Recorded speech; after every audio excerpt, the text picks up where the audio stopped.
नमस्कार सांग मैंने आशा करे आपण मैंने भल थे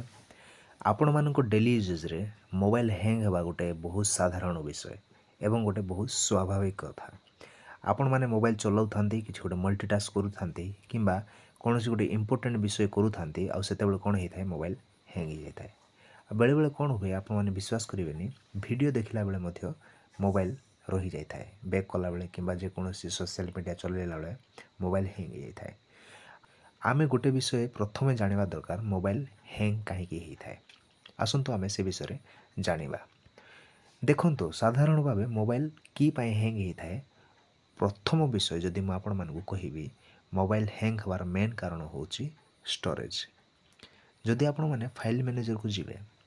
फाइल मैनेजर को गला परे आपण जदि ए प्रकार फाइल देखिबे ए जो स्टोरेज लिखा है देखि पाछंती आपण माने ए जो स्टोरेजटा ए स्टोरेज बहुत इंपोर्टेंट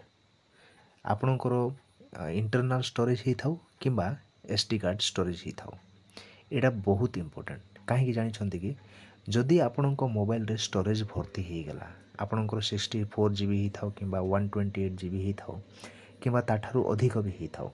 फोटोस वीडियोस गुराक स्टोर होगी जदि आपणक मोबाइलटा फुल हो गला ताहले ऑब्वियसली आपणक मोबाइल हैंग होवाटा हबो से आपण मान कौन करेंगे जी कम विषय आपण मान मोबाइल रे रखी पारुछंती सेतिकी भल आउ जी अनाबना फोटोज वीडियोस जहाँ अच्छी से सब को कौन करूँ डिलीट कर दिंतु जद्वारा आपण स्टोरेजटा बढ़ीज आउ हैंग हम ना आपण मान डेली यूज रे एटा गोटे बहुत इंपोर्टेंट विषय मन रखि प्रथम सेटिंग स्टोरेज को ध्यान रखिए कि स्टोरेज फुल न होबार अच्छे देखंतु एठी स्टोरेजटा फुल न होबार अच्छे मोर 64 GB रु वर्तमान 27 GB ही यूज कराई आउ बाकी बढ़ी तो मु चेष्टा करी सेटा अधिक रु अधिक स्टोरेज बंचिकी रहू ठीक अच्छे यहाँ गोटे करने द्वितीय प्ले स्टोर को ओपन करेंगे आपण मोबाइल रे प्ले स्टोर देखा मिल जाव प्ले स्टोर को ओपन कलापर सांग मैंने राइट साइड टॉप कॉर्नर रे देखंतु जो प्रोफाइल पिक्चर आपण देखा मिल जाव ये क्लिक करूँ प्रोफाइल पिक्चर रे क्लिक कलापर मैनेज एप्स एंड डिवाइस रे क्लिक करूँ देखो यहाँ मैनेज एप्स एंड डिवाइस रे क्लिक करूँ आउ एठी क्लिक कलापर आपण मानकु देखंतु गोटे विषय ध्यान रखिए आप अपडेट्स गुराक अच्छी देखंतु यहाँ एगुराक एमिति मन इच्छा अपडेट न करिकी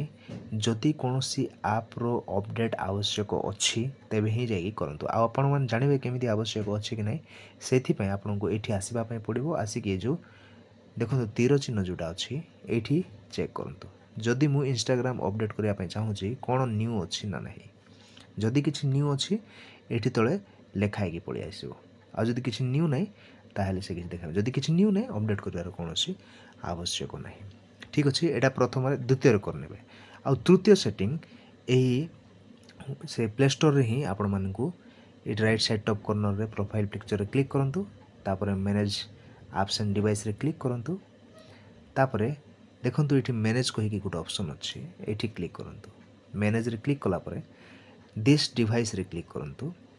दिस डिवाइस रे क्लिक कला परे देखंतु तले नॉट इंस्टॉल्ड कहीकि गोटे अच्छी सेठी क्लिक करंतु एठी क्लिक कला परे देखंतु आपण मानकु अनाबना एप्स गुराक ये रही जोटा आपण मोबाइल रे केबे गोटे आपण इंस्टॉल करथिले आउ ताकू अनइंस्टॉल कर सारी किंतु जानिछंती आपण माने अनइंस्टॉल मोबाइल रू कला परे मध्य प्ले स्टोर रो ए पार्टिकुलर स्टोरेज रे आसिक सेटा स्टोर हेकी रही जाय थाए जो द्वारा मोबाइल ताकू प्रोसेसिंग करि थाए आउ मोबाइल हैंग हे थाए तो कोन करंतु एटा को टिक करिकी सब डिलीट कर दियंतु देखंतु एटी डिलीट ऑप्शनटा अछि एटा डिलीट ऑप्शनटा अछि डिलीट ऑप्शन रे आपण माने रिमूव कर दियंतु सब ठीक अछि एतिकी करनेला परे देखिबे आपणको मोबाइल रो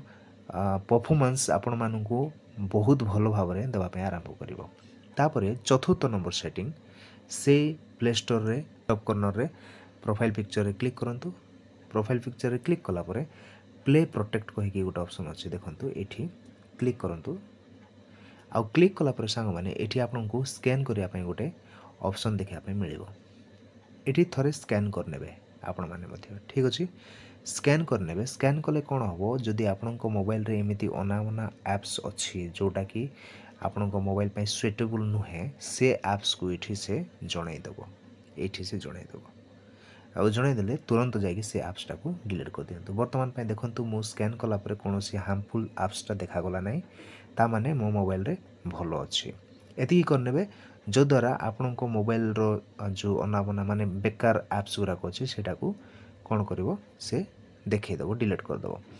ତାପରେ ଆପଣମାନଙ୍କ ଡେଲି ୟୁଜେଜରେ ଏଇଟା ଗୋଟେ ବହୁତ ଇମ୍ପୋର୍ଟାଣ୍ଟ ବିଷୟ ମନେ ରଖିବା ଦରକାର କି ଆପଣମାନେ ଯେତିକି ମିନିମମ୍ ଆପ୍ସ ୟୁଜ୍ କରିବେ ସେତିକି ଭଲ। ଯେଉଁ ଯେଉଁ ଆପ୍ସ ଆପଣ ୟୁଜ୍ କରୁଛନ୍ତି ସେ ଆପ୍କୁ ହିଁ ରଖନ୍ତୁ। ଆଉ ଯେଉଁ ଆପ୍ସ ଗୁଡ଼ାକ ଆପଣମାନେ କେବେ ଗୋଟେ ଆବଶ୍ୟକ ପଡ଼ିଥିଲା ଆପଣ ଡାଉନଲୋଡ଼୍ କରିଥିଲେ ଆଉ ତାକୁ ଏପର୍ଯ୍ୟନ୍ତ ଅନଇନଷ୍ଟଲ୍ କରିନାହାନ୍ତି, ସେ ପ୍ରକାର ଆପ୍ସ ଯଦି ଅଛି ତାହେଲେ ଶୀଘ୍ର ତାକୁ ଡିଲିଟ୍ କରିଦିଅନ୍ତୁ। ଠିକ୍ ଅଛି ସାଙ୍ଗମାନେ, ଏଇଟା ଥିଲା ଗୋଟେ ଛୋଟିଆ ଇନଫର୍ମେସନ୍ ଆପଣମାନଙ୍କ ମୋବାଇଲକୁ ନର୍ମାଲି କେମିତି ସ୍ପିଡ୍ ଅପ୍ କରିପାରିବେ ଆଉ ମୋବାଇଲ ହ୍ୟାଙ୍ଗ୍ ହେଉଥିଲେ ଏତିକି କରିନିଅନ୍ତୁ। ଆଉ ଆପଣମାନେ ଏ ସେଟିଂଟା ଆପ୍ଲାଏ କରିବେ ନାହିଁ ଆଉ ମୋ ମୋବାଇଲରେ ତ କାମ ଦେଉନାହିଁ, ହ୍ୟାଙ୍ଗ୍ ହେବା ପ୍ରୋବ୍ଲେମ୍ ତ ଯାଉନାହିଁ ଯଦି କହିବେ ସେଇଟା ଅସୁବିଧା ହେବ। ଯେତିକି ମୁଁ ସେଟିଂ କହିଲି ସେ ସେଟିଂକୁ ପ୍ରପରଲି ଆପ୍ଲାଏ କରନ୍ତୁ, ତାପରେ ଦେଖିବେ ଆପଣଙ୍କ ମୋବାଇଲର ପରଫର୍ମାନ୍ସ ଆଗ ଅପେକ୍ଷା ଏ ସେଟିଂ କଲା ପରେ ବହୁତ ଭଲ ଦେବ। ତ ସାଙ୍ଗମାନେ ଟିପ୍ସଟା କେମିତି ଲାଗିଲା ଆପଣମାନେ କମେଣ୍ଟରେ ନିଶ୍ଚିତ ଭାବେ ଜଣାନ୍ତୁ। ଆଉ ଆପଣମାନଙ୍କ ସାଙ୍ଗସାଥିମାନଙ୍କ ସହିତ ମଧ୍ୟ ଏ ଭିଡ଼ିଓଟି ସେୟାର କରନ୍ତୁ, ପରିବାରକୁ ମଧ୍ୟ ଏ ଭିଡ଼ିଓଟି ସେୟାର କରନ୍ତୁ, ଯଦ୍ୱାରା ସେମାନଙ୍କ ମୋବାଇଲ ମଧ୍ୟ ଯଦି ହ୍ୟାଙ୍ଗ୍ ହେଉଥାଏ ତାହେଲେ ଏ ଛୋଟିଆ ଟିପ୍ସଟା ଆପ୍ଲାଏ କରି ସେମାନେ ମୋବାଇଲକୁ ବହୁତ ଭଲ ଭାବରେ ଚଲେଇ ପାରିବେ। ଆଉ ସାଙ୍ଗେ ସାଙ୍ଗେ ଯେଉଁ ଭାଇ ଭଉଣୀମାନେ ଆମ ଏ ଭିଡ଼ିଓ ଦେଖୁଛନ୍ତି ଏପର୍ଯ୍ୟନ୍ତ ସବସ୍କ୍ରାଇବ୍ କରିନାହାନ୍ତି ଶୀଘ୍ର ସବସ୍କ୍ରାଇବ୍ କରିନିଅନ୍ତୁ, କାହିଁକିନା ଆମେ ଏମିତି ବହୁତ କିଛି ଇନଫର୍ମେଟିଭ୍ ଭିଡ଼ିଓସ୍ ଖାସ୍ କରି ଆପଣମାନଙ୍କ ପାଇଁ ହିଁ ନେଇ ଆସିଥାଉ। ତ ସାଙ୍ଗମାନେ ପୁଣି ଥରେ ଦେଖା ହେବା ଗୋଟେ ନୂଆ ଭିଡ଼ିଓରେ ନୂଆ ଟିପ୍ସରେ। ଜୟ ହିନ୍ଦ।